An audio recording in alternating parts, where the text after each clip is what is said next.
Well, it's been a while. Merry Christmas, Happy New Year. Yep, all those things. Yep, It's 2017. yep. Okay, so we just watched Elvis and Me, Priscilla's story. She wrote a book in 1985, and it got options 87, and they made a movie in 88. And if I recall right, it was on something like Lifetime or something. I don't even know. I don't remember where this thing played, but it was about 4 hours. It was a two-parter thing. It was 4 hours? Well, it's plays 4 hours with commercials and all, but Wow. so the first half was really all about her as a little girl meeting Elvis, and it goes all the way up until she gets to move in to Graceland, and then the second half picks up when she moves in and goes to the end of his life. What'd you think? I thought that they really portrayed Elvis as being a bad guy. I was going to say the same thing. He's the villain of this story. He is definitely the villain. Yeah. And again, it's that whole I can't get past the fact she's 14 and all that noise that happened and whatnot, but he definitely, and the rape, that was a new thing. Spoiler alert. Yeah. So okay, Hadn't they're heard about that they're before. about 10 years apart in age, and you know, so It just sounds so much worse when it's 14 yeah. So the first and okay, so 24 the than it is. part one of this production when she's a little girl, Elvis comes off as a super creepy. Yeah.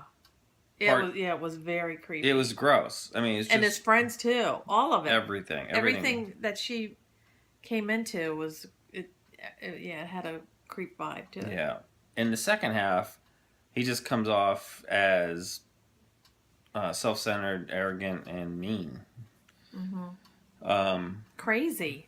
A little crazy, but Like bipolar. One minute he's throwing her out, the next he's saying, "Come here." yeah. Ugh. I think you have to view this though through. I mean, it is her story. It's Priscilla's story, and you have to view it from a girl who is 14, 16, 20, 24, and the 10 years is very distant between the two of them, and they have such different lives. Like she was a kept girl, a kept woman, and he was a gigantic movie / music star, and so he was living multiple lives.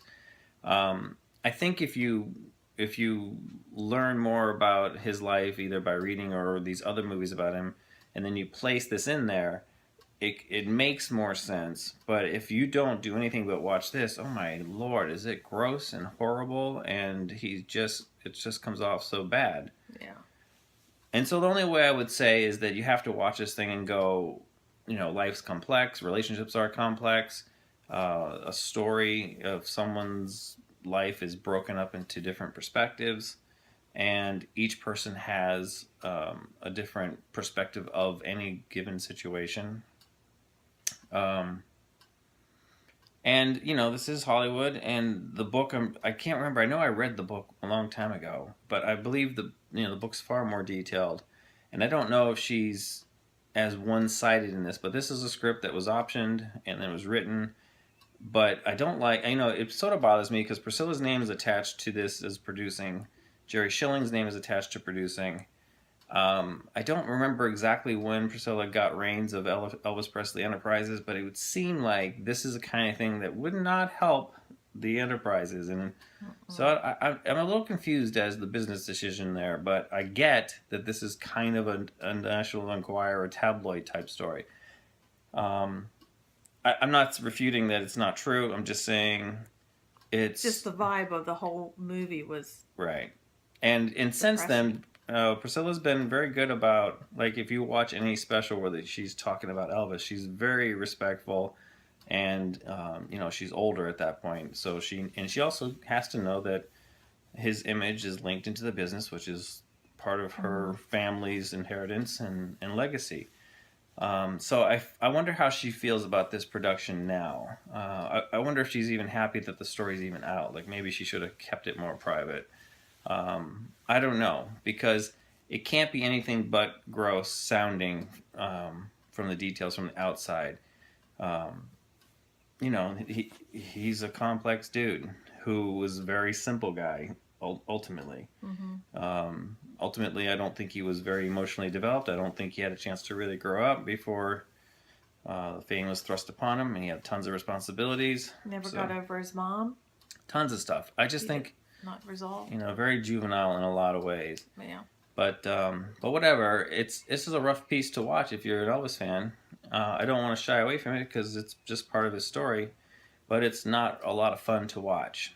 So that being said, I'm kind of glad that it was only done on a Lifetime sort of movie quality because if it was any better, then it you would be like wasteful performances. But um, luckily, it's just not that great. It's rather cheesy. Mm-hmm. Um, so the production value isn't totally great. It really does feel like a really strange Lifetime movie of the week kind of thing. So, you know, if you're a completist and you want to see these things, then you go see it. But it's hard to find. I don't even know if it's on DVD. The copy I have, it was burned from a VHS, so it's not the greatest quality in the world. But I imagine maybe that's on purpose. They're not Yeah, that's right. trying to keep copies going. So we reviewed it, we watched it, and we did it so you didn't have to, I guess. So I think what kind of rating would you give this thing? Mm, two, third, two. Yeah, I mean, it's fine. It's watchable. Yeah. I don't, it makes me sad. So I Right. would kind of want to give it less, yeah, but it's a little depressing. yeah, it's still Priscilla's story. So I really don't want to, it's her. It's what she wanted to say. So whatever. All right. So we got more movies to watch. We're a little slow going on these right now, but we're gonna keep plugging through. So these will be a little more infrequent, but we'll get through some. And anyway, so that's all we want to say on this. So thanks for watching. That's all we have to say on that subject. That's all we have to say on that. So we'll catch you next time. See ya. Bye.